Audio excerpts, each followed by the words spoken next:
The views and opinions expressed on Explorers Secrets of the Truth or that of their guests or contributors are those of the speakers and do not necessarily reflect the views or positions of any entities they represent.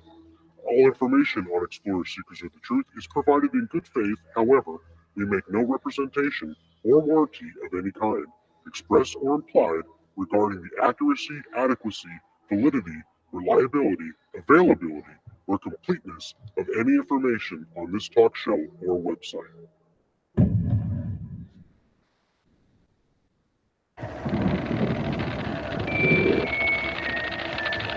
From monsters and ghosts to otherworldly beings, join the explorers as they venture into the darkest realms seeking the truth to what goes bump in the night.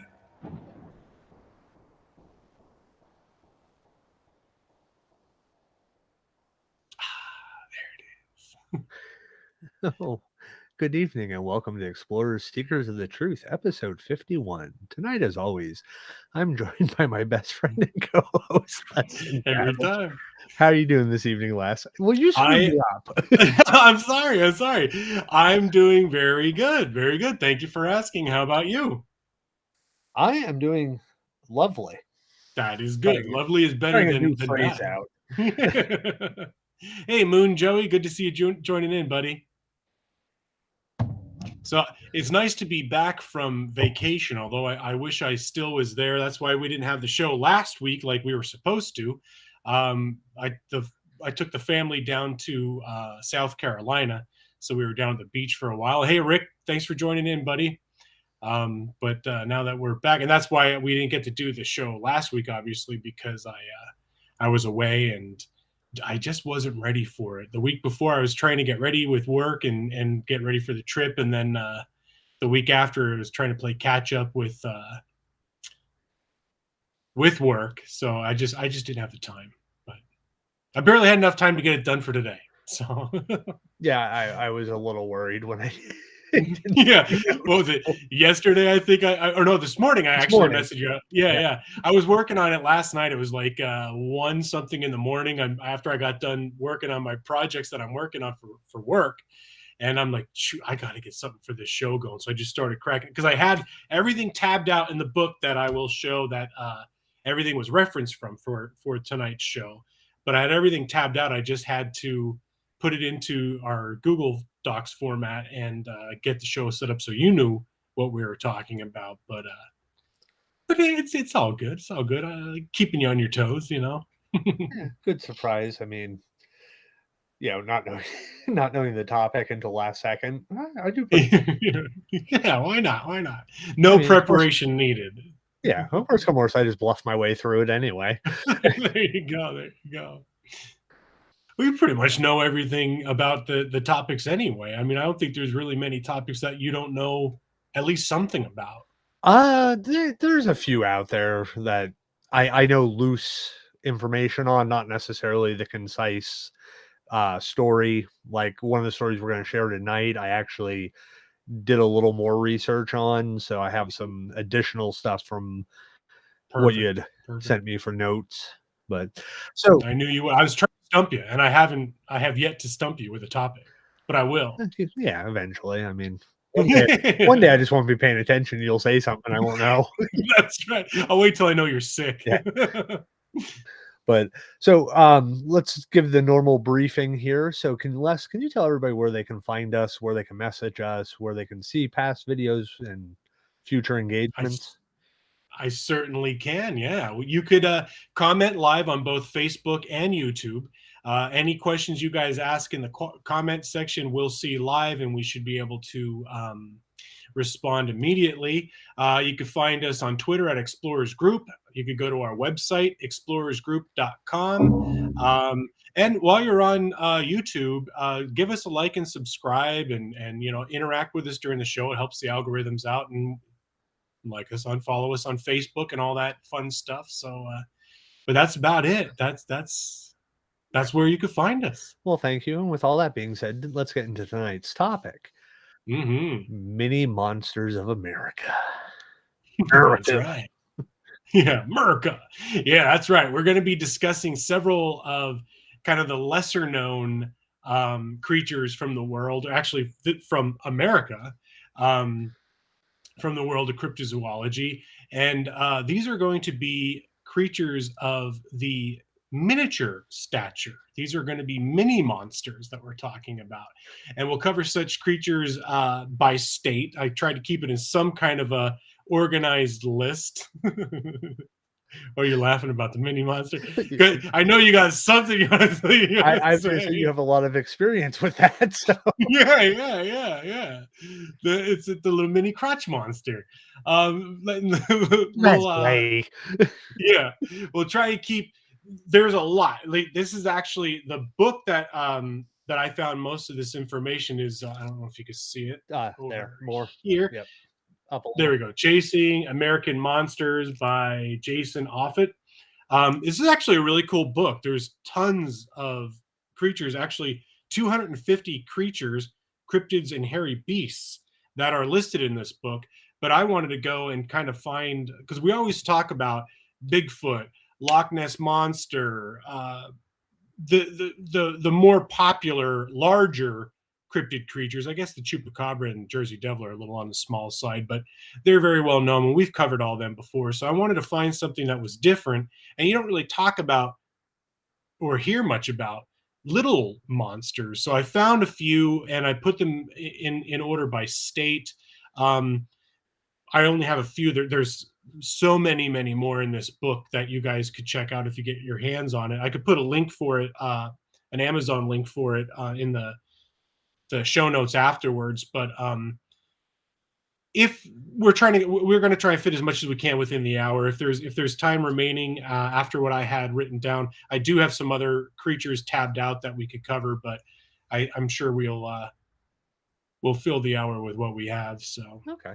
So like Les said, we're going to start alphabetically. So with that being said, we're going to start with the state of California with one of Les's favorite creatures, as I like to call them, gnomes. That's right. Except for these gnomes are evil. I knew you would throw that in there. I was going to put a little side note in there and be like, do the Dr. Evil, but I'm like, I don't even have to. Yeah. Well, instantly I had to. I knew. So this story goes, there was a woman named Terry who had moved her family to a rural house near Porterville. And she didn't know that there was something wicked was waiting for them. And she said, she always got this feeling of being watched on the property. And one spot in the farm especially put her on edge. And this is an old barn that sat on the edge of the property. And she had noticed that animals would they would go wide past the barn, even though, direct route to where they were going, they would veer way out around it. They actually lost some chickens and ducks that they were raising. And she assumed it was coyote and stuff like that. Because, it is, I think they said it's 100-acre farm, 104 acres or something like that. And some of the stuff I read. There's lots, anything you get in there. Yeah. But even the neighbors' animals and stuff like that, they would never see, most barns, you'll see stray cats. They'll start, mousing in the barn and stuff like that. Mm-hmm. They never saw anything go near this barn until this incident. So, and she discovered one evening why she always had this creepy feeling about the place. One evening, her and her son had come back from grocery shopping, and she said, we parked the car, got out, opened the back up, started getting the groceries out, and she noticed movement out of the corner of her right eye. And when she turned from the car, it happened again. This time she heard a very freaky, very evil sounding chuckle. And she said she looked in the direction of the sound, and they're standing about 50 yards from her and her son, what she can only describe as a gnome. A bearded creature. This is her description of it. Bearded creature about 2 to 3 foot tall that wore a gold shirt, red pointed hat. The thing had a grin, like it was grinning at them. And the grin, she said, basically was like, it just went ear to ear. She said it had dark, deep set eyes, and the teeth were actually like yellowish brown, and they looked pointy. Like the actual teeth themselves were almost like filed to points. And at that point, she had dropped the groceries, grabbed her son, they dashed for the house, and this little, little wicked man came cackling after her. She burst inside the house through the kitchen, slammed the door, and she tried to tell her daughter in a panic what she had seen outside. And then as she was doing this, they saw something move by the kitchen window. And she saw, like, what they saw was the top of the red pointed hat.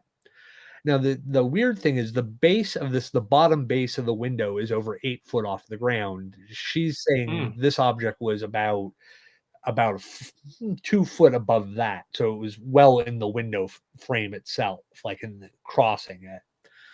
And that thing's 2 to 3 feet tall with the hat. Yeah. So you're looking at about 10 foot off the ground at this point. Right. And now, after that night, like basically the kids saw it, she saw it, they pulled the blinds, they moved away from the windows, locked the doors, and just kind of sat there until they heard it kind of stop making noises outside the house. So shortly after that, they move. They get out, they just pack their stuff, they leave. A few years later, another family, it was a husband and wife, we'll call the wife Charlie. She liked the house, thought it was nice. It was everything she needed for their young family.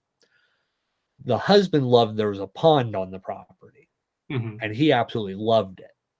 So he decorated the pond, as weird as this is going to sound, with toadstools, gnomes, and other yard lawn decorations of that style, and then filled the pond with koi.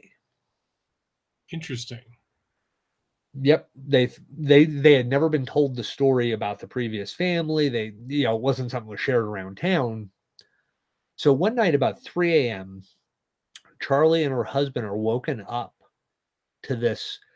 They said it was like a guttural, growly, snarl, chuckle kind of thing going on. And when they looked out, they kept hearing it for a little while, and they're like, we better take a look out the window, see what, is it some kind of, is it a sick coyote? Is it something, somebody messing with us? So they look out the window and they look towards the pond, and there they see what she described as a 3 foot tall person wearing, she had said, blackish pants, a yellow shirt, which yellow, gold, yeah, yellow, had a, I think she said burgundy or maroon jacket over it with a red pointed hat, holding one of the gnomes up in its hand. She said the scariest thing about it, though, was the dark, deep-set eyes, the grin, and the teeth. Now, this is a second family. This is not right. The first family, and they spread this story out. This story, the first family moved there in 99. This family moved there sometime in the 2000s. Yeah. And I as far as I know, they may still live on the property, but they completely avoid the barn. That is freaking wild. Yeah, I actually know. Go ahead. Yeah, I did a little research on this because I've heard stories about gnomes coming from like European folklore, and I may have even heard this story years ago, but I like, for some reason it stuck out in my head, so I was like, let me just do a little more research, see if there's any secondary corroborating stories that go with this. Yeah. And so when I looked at it, I found this second story, this Charlie lady and her husband. But yeah, they said like they didn't have the same like creepy feeling when they first moved in. Like I said, they decorated the pond on the property, put koi fish in it. They stayed away from the barn, but not for any reason other than they just didn't have a use for the barn. Right. Until this one night, they said about 3 o'clock in the morning, they just heard this noise out there. Heard it for a little while, and they were like, again, you hear something out in your yard, 3 a.m., one of the families had dogs, and the dogs would start barking and howling and yipping and stuff like that.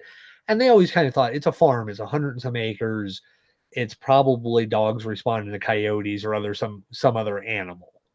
Right. So, but yeah, there's definitely a second, family that has experienced something with this property. Yeah, like a corroborating story to validate the first. Yeah. Oh man, those are the kind of stories or encounters, whatever you want to call it, that I would love to go and investigate and follow up on. I mean, especially when it comes to like gnomes or little creatures, goblins, you know what I mean, of the like what you would typically think is like a fairy tale or Well, folktale creatures. Charlie actually, when she was retelling the story, said something out of a grim fairy tale. Mm-hmm. Yeah. That like. Also, I think it's one of those things where you just realize if it was something, you could put your hand on top of its head and it couldn't reach you. Yeah. It's not like a 7-foot tall creature, and you're like, yeah, I'm not messing with that thing. The thing that. Yeah, gnome is kind of but what threw me off with this one though is, I mean, your typical gnome that you see all over the place, like the garden gnome, is this cute little friendly Santa Claus-esque looking guy with a pointed hat, but the fact that they had the deep dark eyes, the sharp teeth, the big smile and everything, that would terrify me. Even with a pointy hat, I mean, it kind of makes it a little bit comical, but at the same time terrifying. Well, and I think, because I think it's something it's like the Tinkerbell, from Peter Pan. We automatically say like, fairies and all these smaller, creatures that are part of folklore, part of mythology. We kind of give them the Disney spit shine to them. All of a sudden they're the cute, the Seven Dwarfs and the it's always kind of polished and made, oh, they're good little creatures. Well, in folklore, they're not always. Right. In folklore, they're more mischievous. Demonesque. Yeah. Mischievous. Yep. But that would scare me. And the fact that most of the typical descriptions, or if you go back in the folklore and the history of gnomes, they're usually about 6 inches tall with the hat. Yeah. So I mean, they're normally like teeny tiny, and this is 2 to 3 feet tall. So that's a little bit bigger. I mean, if you think about it, that's like my youngest daughter's height. You know what I mean? Like that's. If I saw something her size, you know what I mean? I mean, you think of a toddler, it's like, oh well, it's a toddler, but a little creepy demon thing with a pointy head, like at that height, that'd be enough to get you shaking in your shoes for sure. Yeah. Well, especially too with its menacing demeanor. Like, you think of like folklore gnome, 6 inches tall, might leave you something on the front porch or on the doorstep, and is happy and, might do a little mischievous stuff now and then, like it might move itself to the other side of the, garden or something like that. Yep. But I mean, you have this menacing little creature just staring at you. Kind of like a toddler. Yeah, kind of, yeah. Like when they show up in your room in the middle of the night, standing there waiting for you to put them into bed with you, or they touch you and tap you. It's like or they put their finger in your eye and go, "Are you awake?" yeah. Like I wasn't. Nah, and that's cool. I really like that story because you're right. It is one of my favorites. Like I've always been infatuated with gnomes and stuff. When I was younger, there was a cartoon, David the Gnome, that used to be on Nickelodeon. I actually collect these statuettes or whatever you want to call them by an artist named Tom Clark. They're super cool. I have them all over. Actually, I have one right here. This is more of a wizard one, but where is it at? Come that way. But this is kind of what they look like. But they're really cool. They're pretty well detailed. I have them all over my house, and actually in my studio too. There's quite a few all over now that I think about it. Right. But anyways, yeah, that one in particular, I really like that story because I was like, oh, it's not your typical gnome, but at the same time, it's still very much gnome-like. Yeah. Yeah. Now, one of the things that the descriptions all seem to lack is like body morphology. Mhm. Like, are the arms normal length for its torso?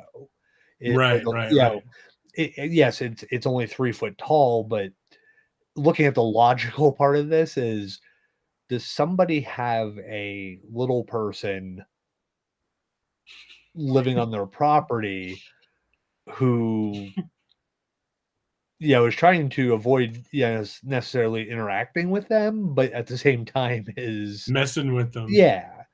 Now it is Moon Joey Funny. had mentioned about the Native American legends of the like little people and stuff like that. Yeah. This is the Tool River flows through the property, which is Hmm.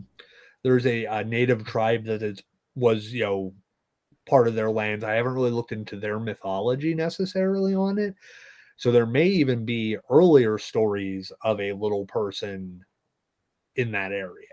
And it may True, have just true. taken the barn might be where it just feels most comfortable staying, or maybe it's a portal of some sort. So, True, you know, true. Could have been over top of like an underground dwelling or yeah, something. Yeah, and they're just coming up. yeah. Yeah. Well, actually, if you ever watched that, and I don't want to spend too much more because we have other Mhm, topics, but if you ever watched that Paranormal Caught on Camera, mhm. one of them was a barn that had this little white skinned creature that was making this god awful noise, almost to the T to this story. Yeah. There's this weird noise, and they went in the barn. There's this short creature, pale skin.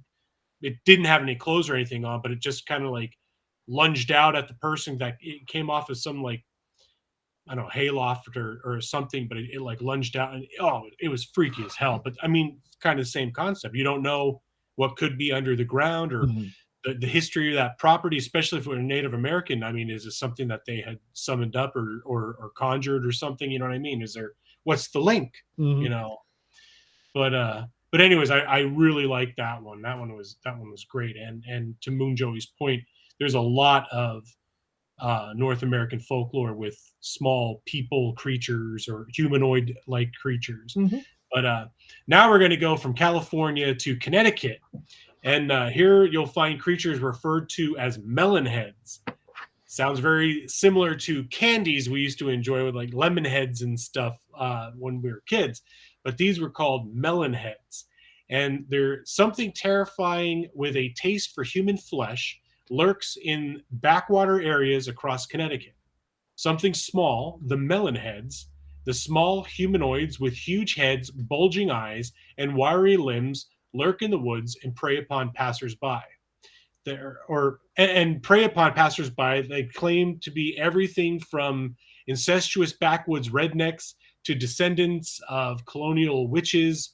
The melon heads live in the forests, and I screwed something up there. Well, they live in the forest, and people who dare to tread on their territory, they attack them.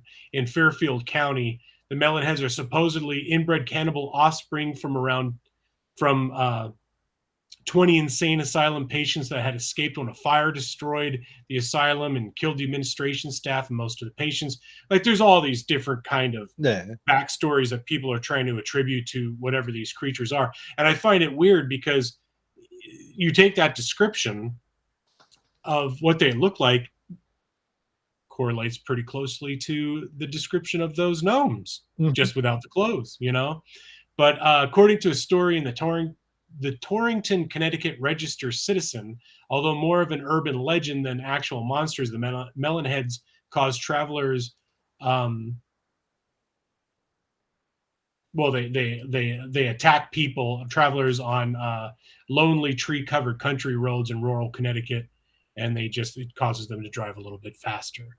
But again, there's not much else that I had on that. It's just a little passage from this book. It was a tiny creature. I thought it was interesting. Kind of went along the lines of the gnomes, and I really butchered that writing on there. It's just because I did it when I do these, I read from the book and I use a transcriber on my computer, and I thought I tidied it up, but after reading through it, I'm like, damn it, that doesn't make any sense. Again, I apologize, folks. I rushed this one. Yeah. So yeah, that's I mean, again, the dark eyes and stuff like that. And I mean, when they say melon head, is that a a misidentification of maybe another version of a gnome? The hat gives it a melony looking shaped head. I mean, they don't really say why they call them melon heads necessarily. But Right. so that's interesting. Yeah, it's another just like small creature. Well, they do say that they had huge heads with bulging eyes. So, well, and again, there's no date on this, right? So we don't really know about when this was happening. Was it early America? Was it recent? You know what I mean? I mean, obviously, it had to been. Well, I mean, I don't know. I don't know what the newspaper publication was named way back in the day. But again, to your point, was it a little person that was misidentified? Maybe they weren't very common. Like I mean, like a dwarf, like to today's standard. You know what I mean? Achondroplasia dwarfism, they have the larger heads and stuff like that in proportion to their body and stuff like that. I mean, their eyes don't really look bulgy, but their heads are big, in proportion to their body. So I don't know, maybe. Moon Joey, you are just like racking up the comments here, buddy. Like, let's see. He says, I'm going to throw some of these up here. They're good points too, by the way. Don't stop. His medicine man friend told me once my grandmother used to catch the little people, and that not nice ones. A normal thing for her. I realized once I left the res how things on the outside world is our mystery. Yes. Yeah, that's one thing that I would love to, let me get down here for. I would love to go and visit a reservation and talk to some Native Americans or indigenous people and stuff like that, and pick their brains with some of the verbal folklore and stories that they are passed down, because I find them to be more credible in a lot of cases than stuff that has to be proven by modern day scientists or something like that. You know what I mean? Because those oral traditions are passed down hundreds of thousands of years. You know what I mean? Like a long time. So I would love to be able to talk and find some of these stories and visit some of the locales. Yeah. There's definitely, and the fact that there's you have Native American legends, you have European legends, you have Middle Eastern legends, you have Asian legends about little creatures, little monsters out there. Are they stories to scare children? Possibly. Yeah. Which a lot of them tend to be. Yeah. So it's always definitely, there's a reason why they're out there. There's a reason why multiple cultures have some kind of reference to all this stuff. But is it a cautionary tale? Is it, you know what I mean? Yeah. Like, or is it true? Yeah. Because I mean, Moo Joey has another comment there too. Huge heads. There's a legend of Spirit Mound, aka, I'm sorry if I'm going to put Pahawakan, as the Sioux call it in South Dakota. 18-inch tall humans with remarkably large heads. Very, very, very much to what's being described there with the melon heads. Mm-hmm. So anyway, sorry. Go ahead. You can go on to the next one. Yeah, let's move on to, let's say, Georgia. Okay. And this is the home of the beaver shark. It's in the book. It's a small one. Which is a 3-foot-long creature in local legend of the Pine Mountains, sometimes reported to have the head of a beaver with the body of a shark, and other times the head of a shark with the body of a beaver. Mm-hmm. The beaver shark swims in the lakes of Callaway Gardens and prefers the deeper waters where it can feed on the fish and turtles, although it is occasionally seen near shores to take bites out of swimming children, according to an article in the late Destination Lanier magazine. Used as a warning to youth at the local summer camps, the beaver shark makes most of its appearances in places where souvenirs are sold. And this one, to your previous point, is very much in line with the keeping kids out of the deeper water. You know what I mean? Don't go too far. The beaver shark's going to get you. Yeah. And the stories could make the camp a little extra money if there's like stuffed beaver sharks or something like that. Oh, yeah. I mean, who wouldn't want to go to Camp Beaver Shark? Exactly. I may try to find one of these souvenir stands and have them ship me a beaver shark. Yeah. It's just more stuff to put up on our shelves, you know? But yeah, again, it was just another small cryptid found in the book, and I thought, I'll throw the beaver shark up there. But now let's catch a plane and go to Hawaii. Amongst the scenery of this tropical paradise live the Menehune. The little people of Hawaii, the Menehune, were builders gifted with great strength and architectural skill. These 2-foot-tall creatures built works in stone, including dams, roads, and sacred worship sites known as Heiau. I'm probably going to butcher that. I don't know how it is pronounced exactly, but Heiau. The Menehune will only appear at night when they build their stone structures, passing stones from one to another in a long line. However, they only build when no one else is around. If their work is interrupted, they disappear. One thing you don't want to do is anger them. A woman named Lisa and her friends Brian and Noah went out one night in Kauai. I don't know. I'm horrible with Hawaiian names. And experienced something that terrifies them to this day. Under a clear moonlit sky, the three drove to an isolated beach on the south shore of Kauai, where they began to notice something wasn't right. It's very dark at this place, and there was no major cities around, said Lisa. We lit a fire. Then they began. I noticed that the rocks and roots in the trees around us looked like gnarled, grotesque faces, said Lisa. I pointed it out to my companions who agreed. I wasn't scared because I thought they were merely hallucinations. As Noah built a fire, Lisa and Brian walked down a footpath through the tall grass and started seeing the shadows of small people. Frightened, Lisa and Brian hurried back to the fire.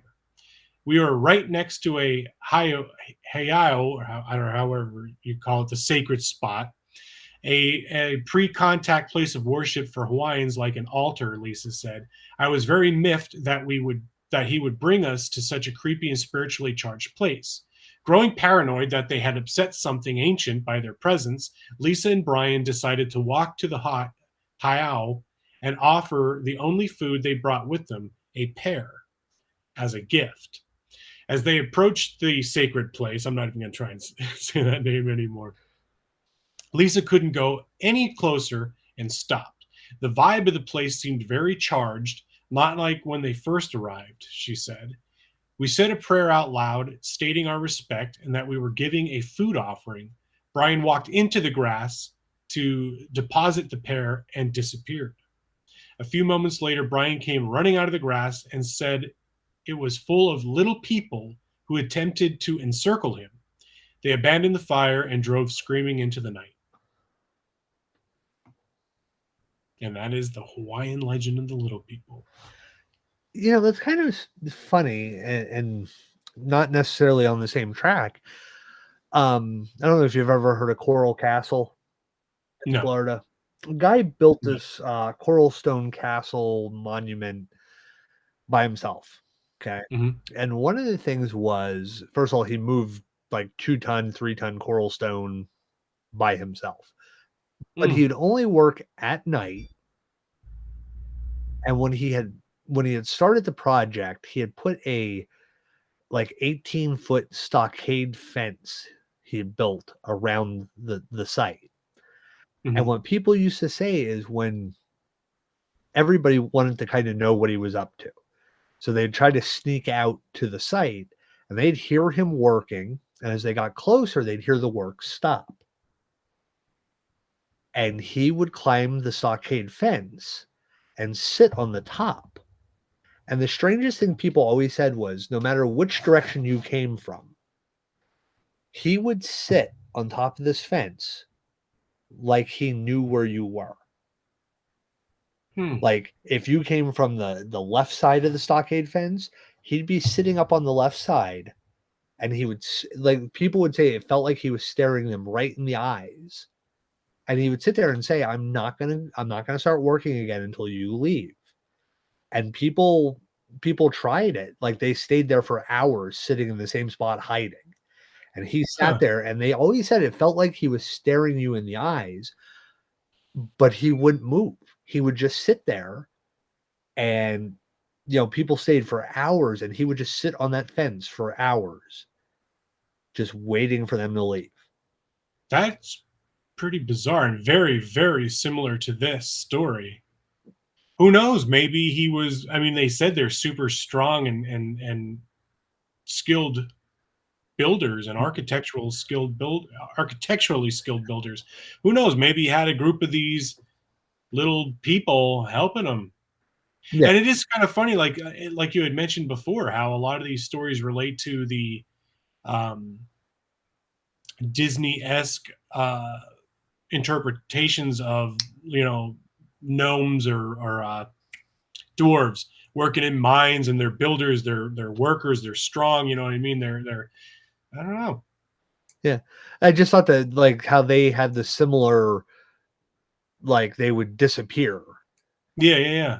But and would only work when they were alone, and then At night. and when people would approach, they disappeared. So I just kind of like that kind of just triggered that thought process of, hey, that's really similar to another legendary story out there now. Maybe these little creatures were picking up on the people's presence and alarmed the guy, and he's like, all right, look, we can't continue. They're not going to come back until you're gone, Yeah. But he would phrase it differently. Well, also like the fact he was, I believe, Latvian or Lithuanian. I'd have to re-look up his name. But the energy thing where she was talking about how the energy felt off and it was charged and stuff like that.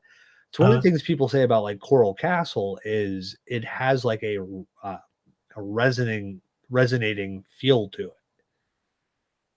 And he had built it originally for I want to say it was for his wife or something like that, or fiance or something. I think she had died of tuberculosis or something like that, and he had built it as a memorial, kind of like the Taj Mahal. Yeah. But to her, so it's just interesting. Maybe it's some kind of ancient Mason, not like ancient Freemason, but what I mean like ancient Mason helper. Yeah. There's a way that they channel this kind of creature to help them build these things. Wasn't there something similar in Pennsylvania, like a castle that was built out of like stones or something, or some kind of an odd stone? And it was one dude who spent like 20, 30, 40 years building it by himself. And it's like this crazy cool looking castle. Yeah, Maybe it's the same one I'm thinking of that you mentioned. No, I kind of remember there is a castle in PA, and I can't remember the whole story behind it, but yeah, that kind of does sound. Yeah, I don't know if he was an artist or something, but I guess maybe he was building it for his wife and she left him, and then he had it all to himself or something. I can't remember. Yeah, there was something like that. But so let's get back to the mainland and go to Illinois. And we search for the Enfield monster. Henry McDaniels heard scratching on his front door around 9:30 p.m. on April 25th, 1973. When he looked out his window, he saw something on the front porch that would terrorize the small community of Enfield for years. Dun, dun, dun. It had 3 legs on it, a short body, 2 little short arms, and 2 pink eyes as big as flashlights. It stood 4.5 feet tall with grayish colored skin, he told the local press. And of course, what does that kind of sound like though? What other cryptid creature? Mothman. Yeah, kind of. The big eyes, like a flashlight, which is what they originally described the eyes as. No wings, but still, I mean the description is pretty close. Yeah. Yeah, I mean, definitely. But even it kind of fits some of the like I'm drawing a blank on the thing I'm thinking of, but to get back to the story. Yeah. Of course, McDaniels, has to shoot the creature. Of course. Hitting it once, the monster hissed at McDaniels like a wild cat, then jumped like a kangaroo and moved 50 feet in 3 hops. When the local police arrived at the McDaniels house, they discovered the dog-like footprint with 6 toes. McDaniel said he saw the monster again at 3 a.m. on May 6th. I saw something moving out on the railroad tracks where it stood. I didn't shoot it at it or anything. Wow, good job, buddy. Yeah, right. You This did time. good. You didn't shoot something. It started down the railroad tracks. He wasn't in a hurry or anything, he told the local radio station WWKI. The station's news director wandered the area around McDaniel's house and claimed to see the creature that looked like an ape. An extensive search failed to turn up the monster. If they do find it, they will find more than one. And they won't be from this planet, I can tell you that, McDaniel said. Speculation on the monster's identity ranges from an escaped kangaroo to an escaped ape to an extraterrestrial. That's pretty varied. Yeah. Saying it had 3 legs. That's short. That's the odd part. Yeah, pink eyes like a flashlight. And not to call this man's credibility into question, but this is 9:30 at night in April, in the 70s. And Illinois in April probably still be pretty cold. Yeah, I would think pretty cool. April still be really dark at 9:30 at night. Now it doesn't say if he had like a porch light that he saw it in the light there, but he also says it hopped like a kangaroo. 50 feet in 3 hops, which I honestly don't know what the distance of a kangaroo hop is, but I pretty good bounds, I would say. Yeah. Well, think about it. He describes it as having 3 legs. What does a kangaroo have? Big long tail. Yep. It looks like could be another appendage or another leg. Here's the thing: if you're not super familiar with a kangaroo's anatomy, you could at night, 2 short little arms. It says 2 short little arms. Yeah. The pink eyes, which is that something embellished? Or maybe it was an albino. Did he say the color of it? He said grayish. Oh yeah, grayish. Well, maybe it was like dirty white fur. Yeah.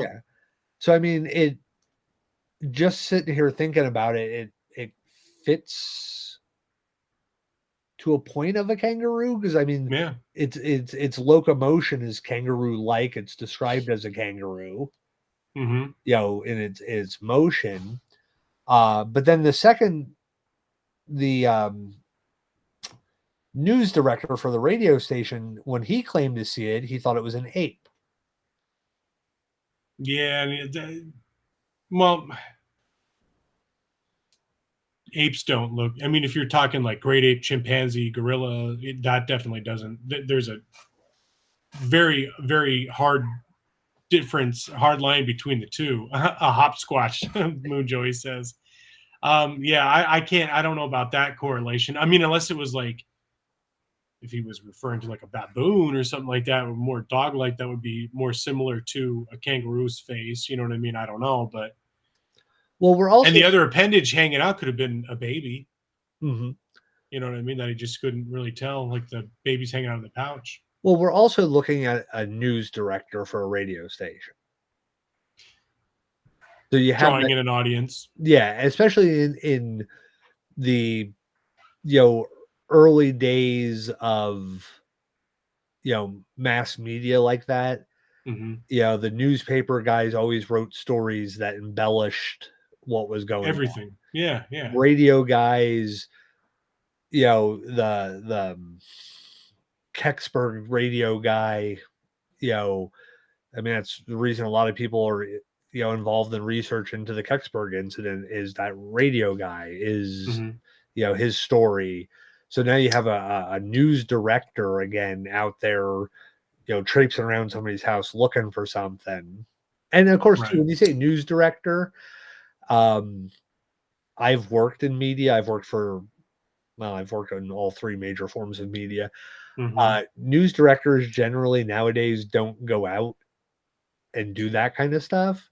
But when they're saying news director and it's 1970, it means probably there was two people that did the news at the station. This guy was the senior of the two. Right. So, yeah, I mean, it the guy, Mr. McDaniels, he of course, says it's an alien.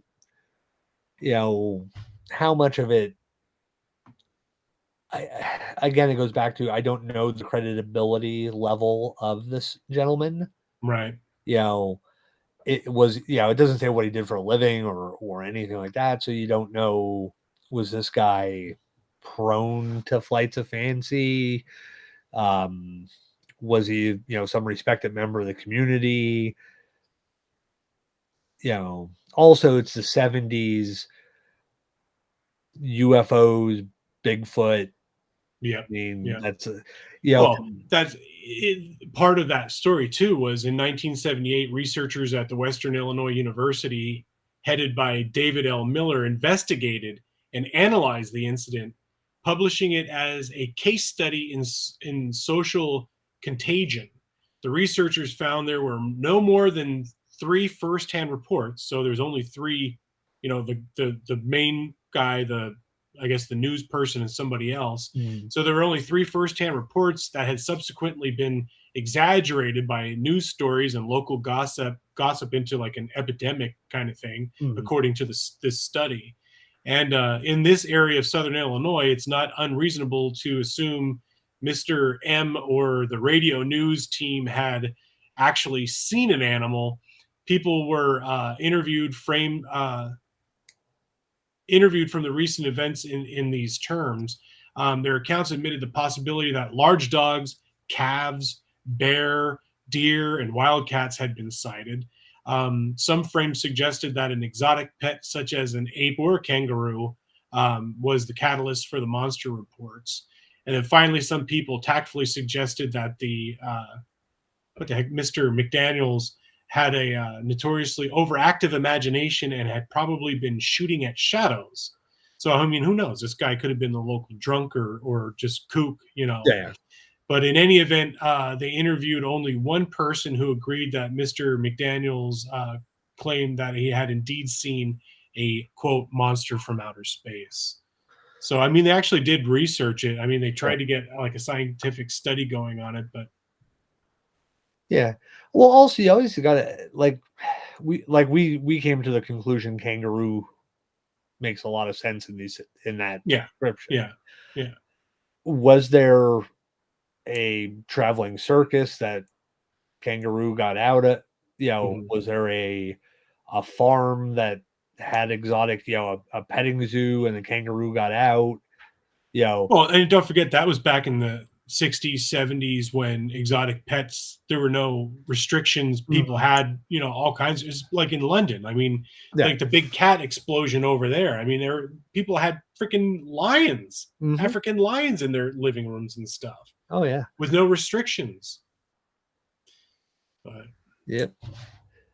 So let's move on to the state of Kentucky, where we find a story of a creature known as the devil monkeys.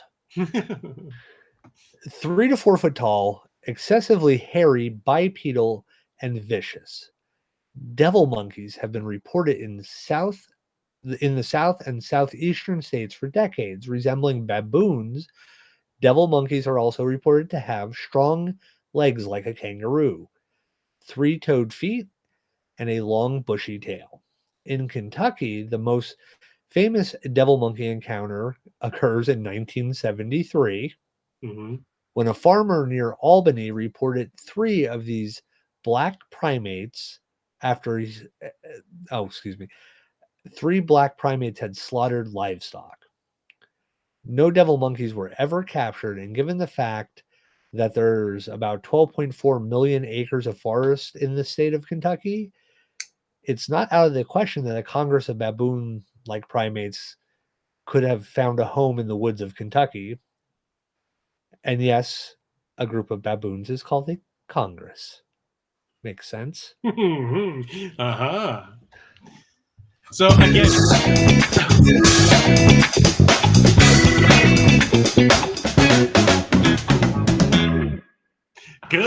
good timing. So again, it goes back to what we had just said, is that time frame, that era had a lot of exotic pets and a lot of, stuff that to the normal person who wasn't a collector of the exotic, you wouldn't expect that. It's not a local fauna, you know what I mean, that you would be like, oh, well, that's a deer or whatever, Well, also, like, from 70 to like 76 is one of the highest reportings of UFOs and Bigfoot in North America. So you have a lot of these stories out there, so people start seeing things, again, like you said, that isn't native to that area, but could live in the area. It's just that we don't have, a native population, but all of a sudden, a couple get loose from somebody's private collection, or again, always go back to the traveling circus, because there are stories of them losing animals. So, oh god, yeah. That was part of the Bunny Man story, wasn't it? Yep. From a train wreck, and yeah. So you have stuff like that. And you also have, like just in PA last year before, they had that truck that wrecked that had the research monkeys on it. Yeah, Danville. Yeah.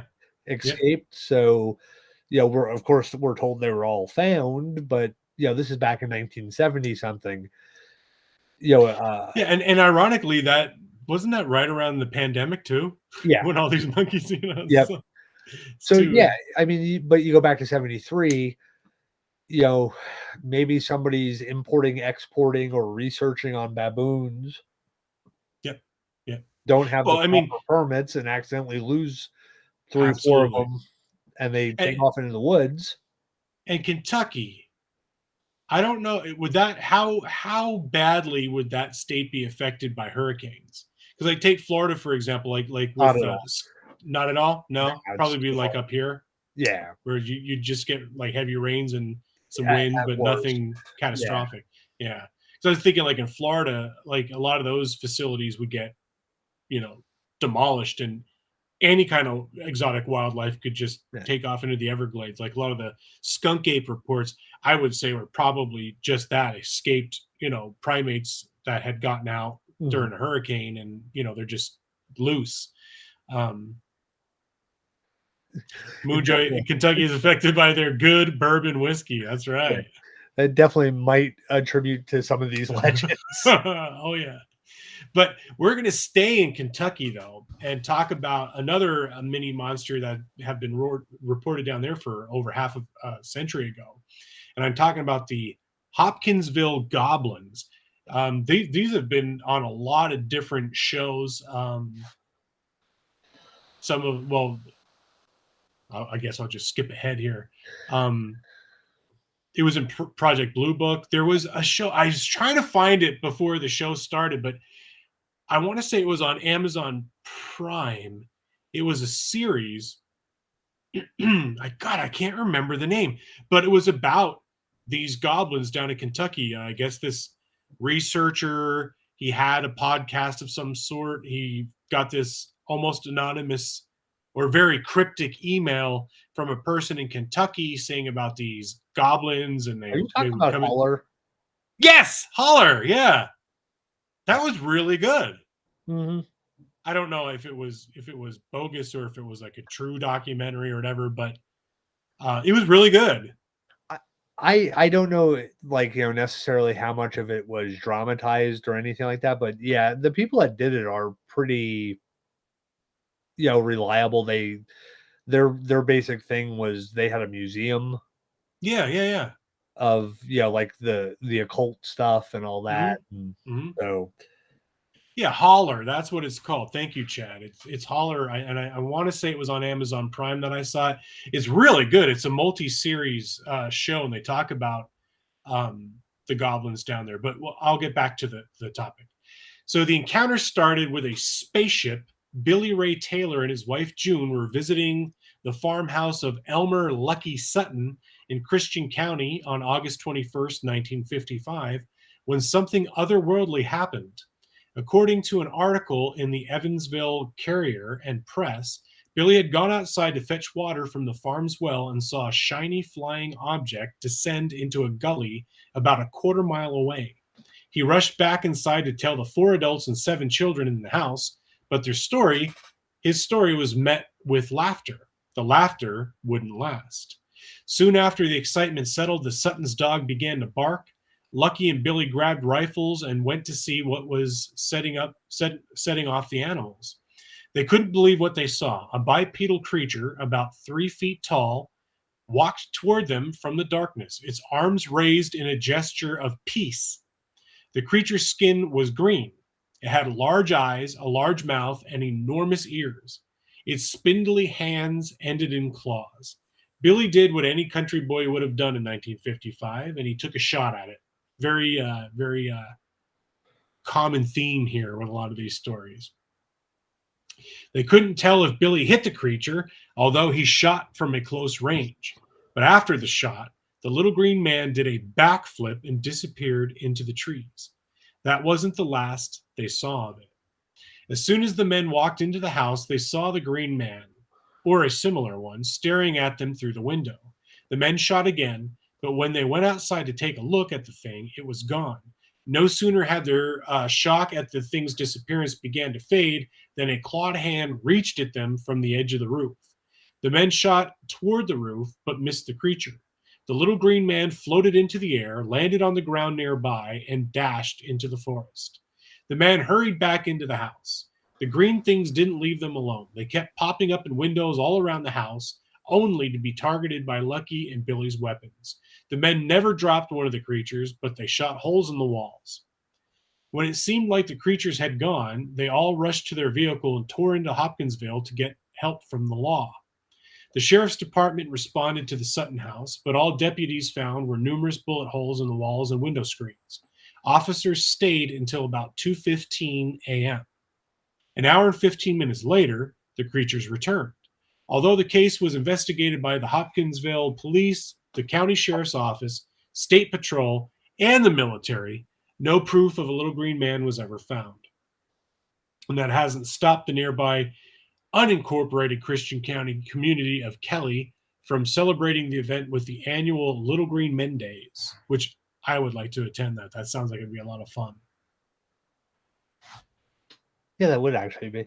So, when you say the Little Green Men and, kind of give you an idea of where this is in popular culture, the origin of the Little Green Men, between the science fiction, the case of the Little Green Men from 1951, Frederick Brown's Martians Go Home from 55, following the days following the alleged sightings. However, local reports started to call the creatures Little Green Men, and the words was soon reproduced in many newspapers, quoted on the radio, translated in other languages. In the late 1970s, Steven Spielberg used the events as a base for Night Skies, a science fiction horror film. So even the 1986 horror comedy, if you remember it, Critters. I love that movie. Loosely based on the events. 2020 episode of Project Blue Book. Mm-hmm. So, and that pretty much wraps up our show. And literally right on the dot Yeah. of 9:30. I mean, boy, that was that. I couldn't have done that any better. It's perfect. Perfect for a rushed show. Yep. So now let's let everybody know, though, that next week we will be doing another show. Yes, because we missed last week. Yep. We made up. So then next week would be it's so hard to see. Today is what? What's today's date? The 9th? So it'll be the 16th, and then the next one after that will be the 30th. Yeah. Then we'll be back to the every other week schedule. Yep. Next week, we're going to take a look at the Phoenix Lights incident. Ah, yes. And kind of discuss some of the initial encounter and the other encounters that have happened in the area. Kind of look at some of the eyewitness accounts and also some of the governmental statements on the situation, and kind of contrast and compare those to see what we can dig into there. So yeah, I'm looking forward to that one. There's a lot I've seen about the Phoenix Lights. So. I was actually just watching the Phoenix Lights incident movie. It's made to look like a documentary, but it's like this kind of Blair Witchy sci-fi horror movie that goes along with the. Was it good though? I actually really like it. It just kind of the documentary part of it with the shadowed out military guy speaking, the local cop speaking. It had a definite hook to it that I've probably watched it 4 times since. I'll check it out. So what's the actual name of it? The Phoenix Lights incident. It's on Tubi. All right, I'll check it out. Tubi's awesome, man. It's like the best app. Yeah, I mean, there's so much good content on there. I mean, for me, with all the stupid horror movies and sci-fi movies that I love cheesy horror sci-fi movies. Nothing wrong with that. So it's definitely got a ton of interesting movies. Plus, it's also got a lot of the Bigfoot documentaries, UFO documentary. I mean, some of them are the same 10 pictures with a voiceover, but some of them are, actually in depth, well researched. Well, the one that you had turned me on to the other day was really good. Incidents. What the heck was it? It was the Bigfoot one. Something incident. Oh, no devil monkeys on Tubi, Moon Joey. But yeah, I can't remember which one it was. Yeah, God, it had Scott Harriet on there, and I actually have a couple of his DVDs. Scott Harriet was one of the main characters. He was the main guy in that show. Something incident. God dang it, I can't remember. But anyway, Scott Harriet, if you look it up, folks, it was pretty good. It was a pretty good Bigfoot flick. But Scott Harriet has another, actually 2 other Bigfoot related kind of comedy films, and they're good. I have them. But anyways, it is getting past the hour. I wanted to thank everybody for tuning in as always. Chad, thank you for always being there along the ride with me. As Chad said, next week we'll be back with the Phoenix Lights, and I hope you guys enjoyed the show tonight. I apologize for missing it last week and kind of rushing it, but with being away for a week and then trying to play catch up with all my work that was pending, it was just a bad one for me. But anyways, I hope you guys liked it. And Chad, thanks again, man, for joining me. Yep, man. Thank you guys. Appreciate the time. Hope you guys enjoyed it. Have a good rest of your week, and we'll talk to you next week. See you all next